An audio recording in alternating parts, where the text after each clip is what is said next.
자, 오늘부터 우리 신약 우리 마태복음 1장 보겠습니다. 마태복음 1장 우리 18절로 25절 교독하겠습니다. 마태복음 1장 18절 예수 그리스도의 나심은 이러하니라. 그의 어머니 마리아가 요셉과 약혼하고 동거하기 전에 성령으로 잉태된 것이 나타났더니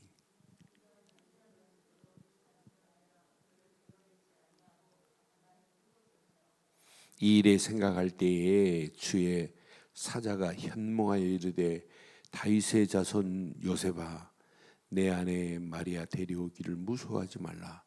그에게 잉태된 자는 성령으로 된 것이니라.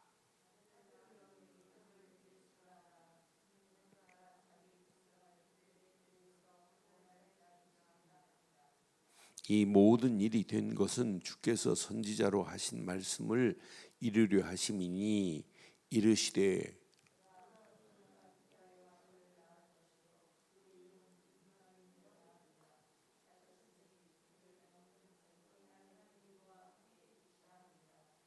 요셉이 잠에서 깨어 일어나 주의 사자의 분부대로 행하여 그의 아내를 데려왔으나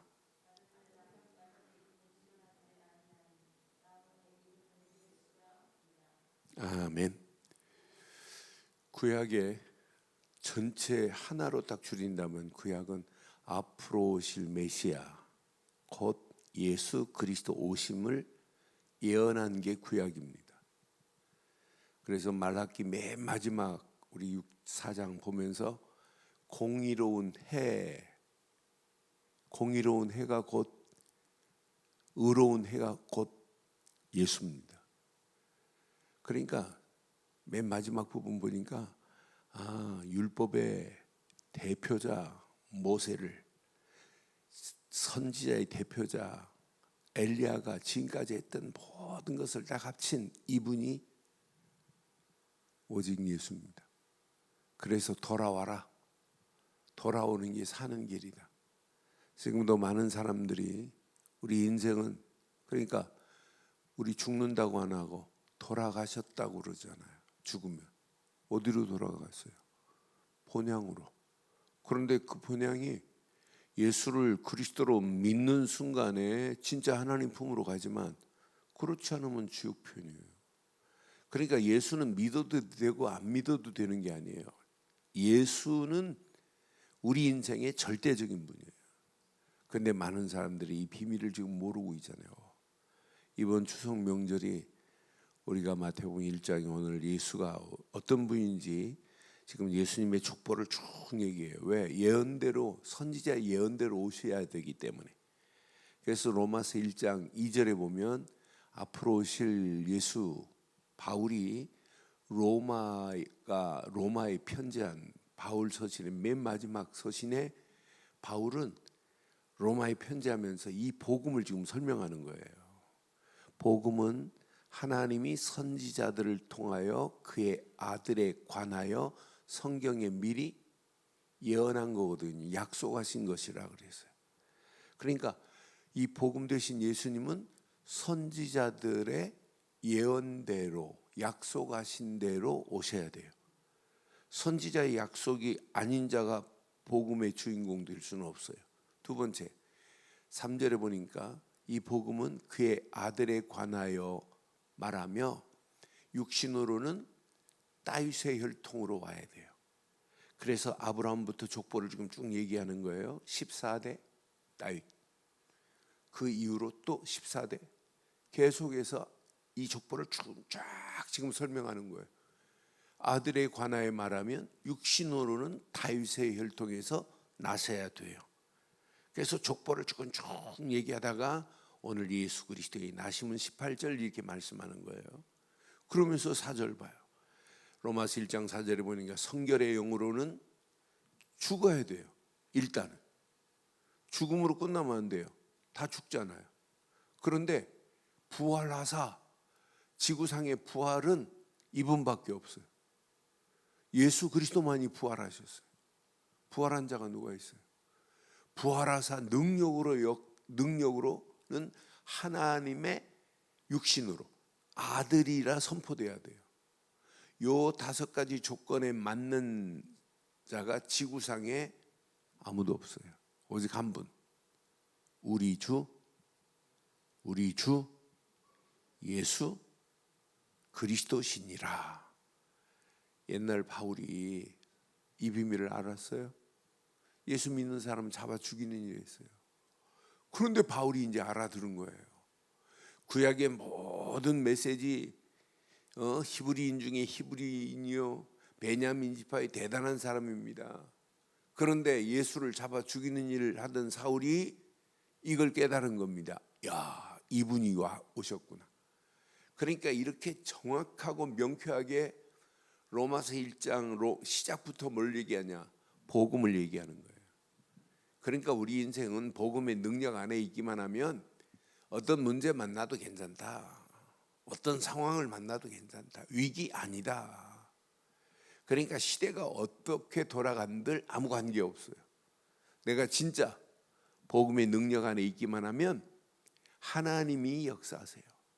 그래서 오늘도 예수 그리스도가 아니라 주 예수 그리스도, 나의 주 하면 끝나요.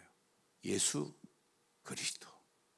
이거 하나만 제대로 깨달으면 우리 인생은 평생 승리합니다. 이거 하나만 붙잡으면 흑암 저주가 우리에게 덤비겠어요. 그런 예수님이 오늘 마태복음 1장에 지금 쭉 설명하고, 이렇게 예수님이 이렇게 아브라함과 다윗의 자손 예수 그리스도의 계보를 하면서 쭉, 아브라함은 이삭을 낳고 이삭은 야곱을 낳고 야곱은 그의 형제 유다를 낳고 쭉 족보를 지금 설명하다가 18절 예수님의 나심은 이렇게 하는 거예요.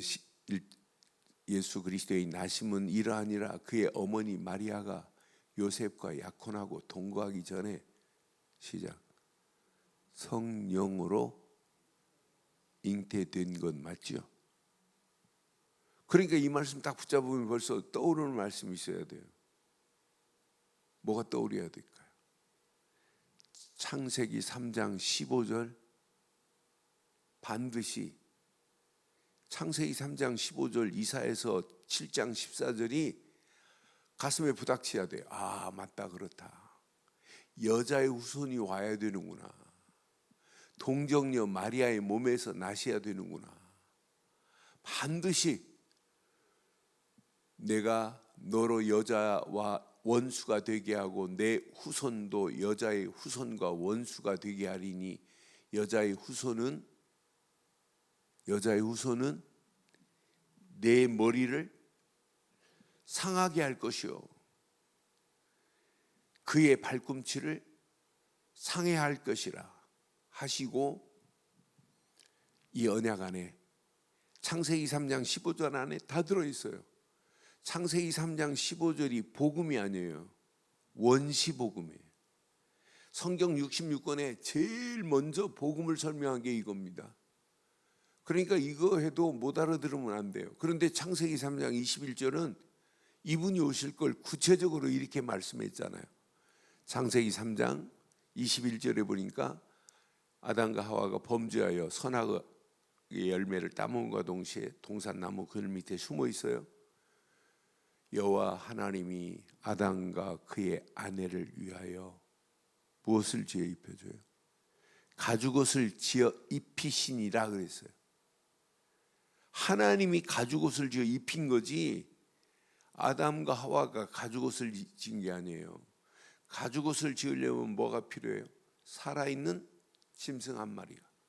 그 짐승이 뭐 해야 돼요? 죽어야 돼요. 죽어서 피 흘려야만이 가죽옷을 지어 입혀요. 여기에서 뭐가 들어있냐면 가죽옷 안에 살아있는 희생제물과 피 흘림이 없이는 안 되는구나.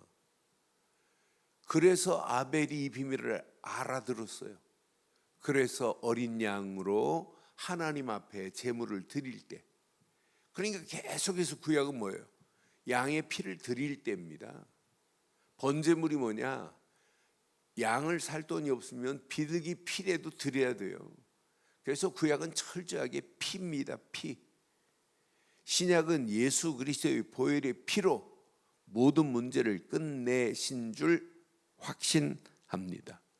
이렇게 동정녀 마리아의 몸에서 나셔야 돼요. 이사야서 7장 14절 이렇게 선명하게 말했잖아요.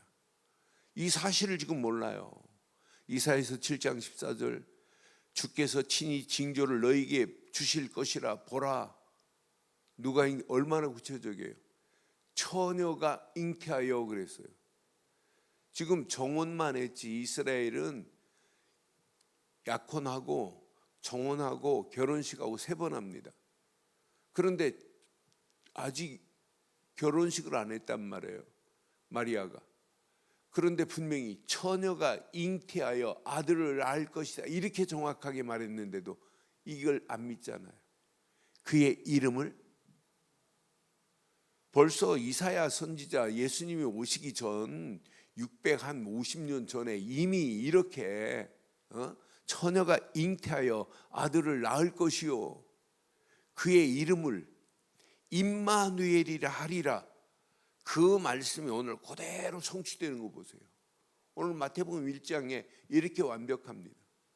저는 1장을 묵상할 때마다 구약의 모든 예언이 완전히 그대로 퍼즐 맞추듯이 딱 맞춰지는 것 같은 느낌이 들어요. 이렇게 완벽하게 맞춰지잖아요. 분명히 처녀가 잉태하여 아들을 낳을 것인데 그의 이름을 임마누엘이라 하리라. 그런데 그의 남편 요셉은 의로운 사람이라 그를 드러내지 아니하고 가만히 꿀고자 하여 이 일을 생각할 때 주의 사자가 깨우쳐 주잖아요. 주의 사자가 현명하여 이르되 다윗의 자손 요셉아 내 안에 데려오기를 무서워하지 말라. 그에게 잉태된 자는 뭘로요? 성령으로 된 것이라. 그러니까 이 사실이 믿어졌다. 세상 사람들은 진짜 이해가 안 될 겁니다. 그런데 이건 하나님께서 우리가 깨닫게 하지 않으면, 그래서 신앙생활은요, 성령의 깨달음이 없이는 예수를 주로 믿을 수 있어요, 없어요? 그래서 고린도전서 12장 3절에 성령이 아니고는 예수를 주로 시인할 수 없다. 그러니까 예수를 내가 주로 시인할 수 있다, 이 말은 벌써 성령이 내 안에서 역사하고 계신다, 개입하신다, 성령이 내 심령을 지금 작동하고 계신다, 이 말이에요. 그러니까 우리가 예수를 그리스도로 믿고 그를 주로 믿었다는 것은 이건 어마어마한 축복 중에 최고의 축복인 줄 확신합니다. 지금 요셉에게 깨우쳐 주잖아요. 무서워하지 말라고. 그에게 잉태된 자는 성령으로 된 것이라고 이렇게 완벽하게 말하잖아요. 그러면서 말해요. 21절에 아들을 낳으리니 이름을 예수라 하라. 이는 그가 자기 백성을 그들의 죄에서 구원할 자이심이라. 그래서 예수라는 이름의 뜻이 구원자입니다. 구원자. 예수. 그러니까 예수만 믿었다, 우리 인생의 판도가 바뀌어지는 거예요. 이분이 구원할 자인데요.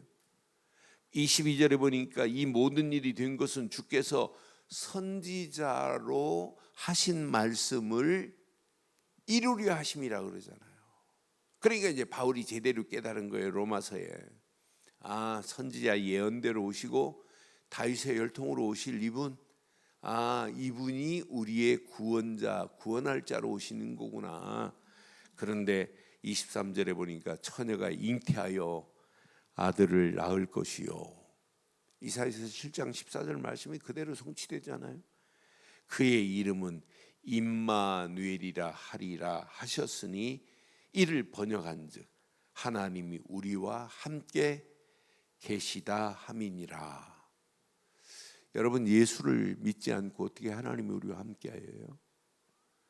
어제 그래서 제가 수요예배 때 그런 말씀 드렸어요.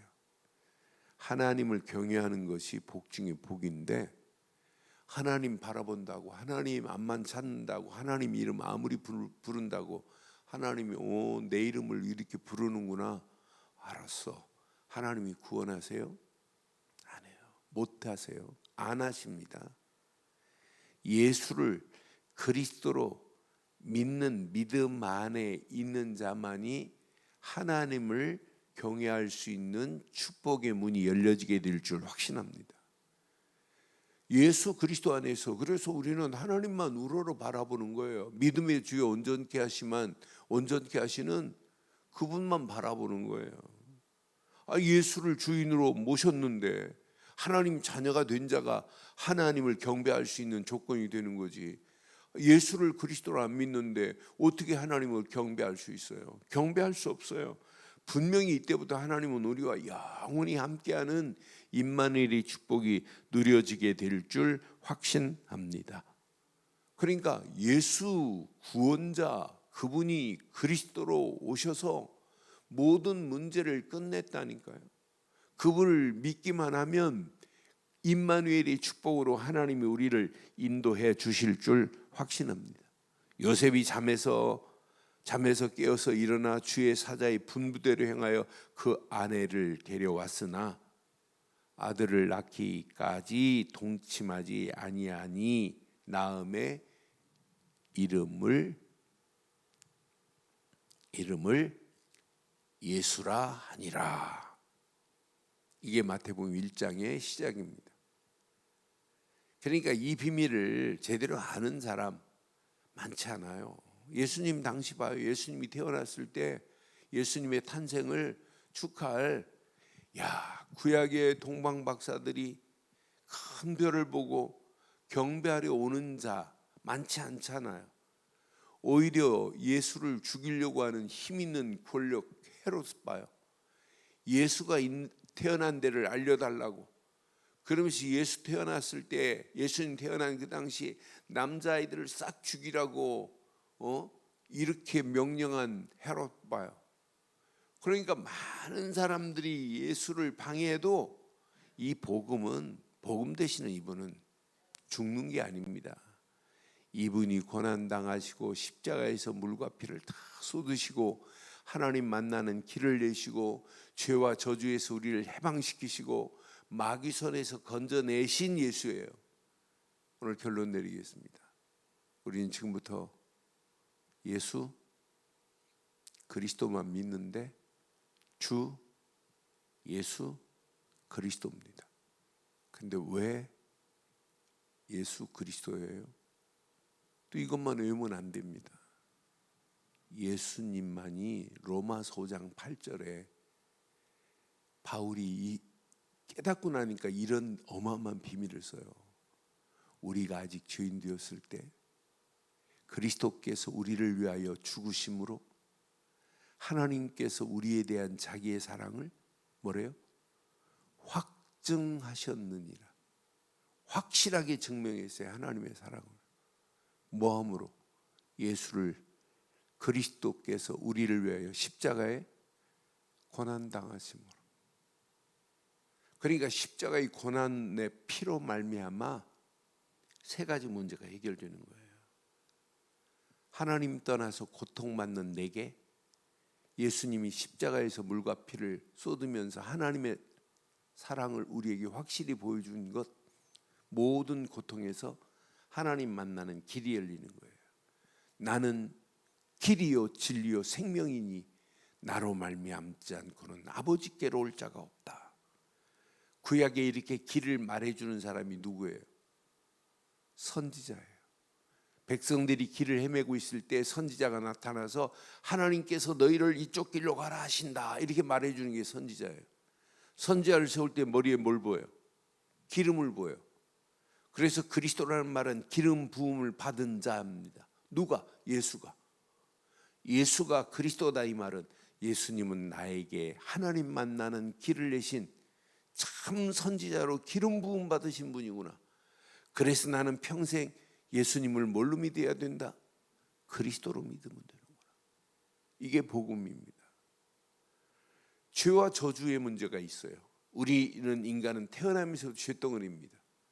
그런데 로마서 8장 2절에 보니까 죄와 사망의 법에서 우리를 완벽하게 해방시킨 분이 누구냐? 생명의 성령의 법 되신 예수님만이 우리를 죄와 사망의 법에서 해방시켜 주신 줄 확신합니다. 그러니까 우리의 원죄, 자범죄, 우상숭배한 더러운 죄가 있다 할지라도 다 모든 죄를 다 도말해 버렸어요. 구약의 죄 문제는 제사장 앞에 가야 돼요. 그런데 예수님은 우리의 영원한 제사장, 참 제사장으로 오셔서 우리의 죄를 다 깨끗하게 도말했기 때문에 예수님은 그리스도다. 이 말은 나에게 죄 문제를 해결하신 참 제사장으로 기름 부음 받았기에 예수님은 그리스도, 기름 부음 받은 자라, 이렇게 믿는 거예요. 마지막, 예수님은 만왕의 왕으로 기름 부음 받았어요. 요한일서 3장 8절 보니까 분명히 말해요. 죄를 짓는 자는 마귀에게 속하나니 마귀는 처음부터 범죄함이라. 하나님의 아들이 나타나신 것은 마귀의 일을 멸하리 하십니다. 여기 멸하다는 말을 영어로 보면 크러쉬 그랬어요. 강판에 으깨버렸대요. 완전히 깨버렸어요. 만왕의 왕 되신 왕의 권세를 가지고 사단의 모든 권세를 꺾었다, 이 말이에요. 그래서 예수님은 내 인생의 선지자시고 제사장이시고 왕으로 오셨구나. 왕, 제사장, 선지자를 세울 때 머리에 뭘 붓냐? 기름을 붓기 때문에 끝났구나. 내 지긋지긋한 영적 문제 완전히 해결되어 버렸구나. 그래서 우리는 전도는요, 예수님을 뭘로 전하는 거냐? 그리스도로 전하는 겁니다. 믿음이 뭐가 믿음이냐? 요한일서 5장 1절로 5절 보면 예수를 그리스도로 믿는 믿음이 아니면 세상을 이길 수 없느니라. 세상을 이길 수 있는 승리는 이것이니 우리의 믿음이라. 뭘 믿는 믿음? 예수님은 그리스도십니다. 이걸 믿는 거예요. 예수 그리스도, 이분을 믿을 때 임마누엘의 어마어마한 축복으로 우리를 인도하시게 되어 있어요. 오늘 마태복음 1장에 이렇게 예수님의 축복을 쭉 말씀하시면서 구약의 선지자들의 예언대로 다윗의 열통으로 오신 이분의 이름 예수, 그런데 이분을 바로 경배하는 동방박사들처럼 오늘도 우리는 예수 그리스도만 믿고 그의 이름을 알리는 믿음의 증인들, 전도자의 삶이 되시기를 주의 이름으로 축원합니다. 전능하신 하나님, 은혜 감사합니다. 이 아침도 주신 귀한 메시지가 우리 가슴에 평생 잘 박힌 목같이 박혀 하나님께 영광 돌리게 하시고, 이제 마태복음을 통해서 또한 하나님의 계획이 발견되어지게 하시며 나의 미션이 발견되어 평생 예수를 그리스도로 믿고 그리스도를 전하는 자로 살게 하옵소서. 이번 추석 명절이 우리 가정 가문에 예수가 그리스도임이 선포되어지는 축복의 문들이 열려지게 하실 줄 확신하오며, 지금은 우리 주 예수 그리스도의 크신 은혜와 하나님의 무한하신 사랑과 성령님의 내주 인도 역사 충만하신 은혜가 예수 그리스도 안에서 그 이름만을 높이고 달려가는 심령 머리머리 위에 가정, 사업, 직장, 자녀들 위해 언약 붙잡은 우리 늘 좋은 교회 위에 지금부터 영원토록 함께 있을지어다. 아멘.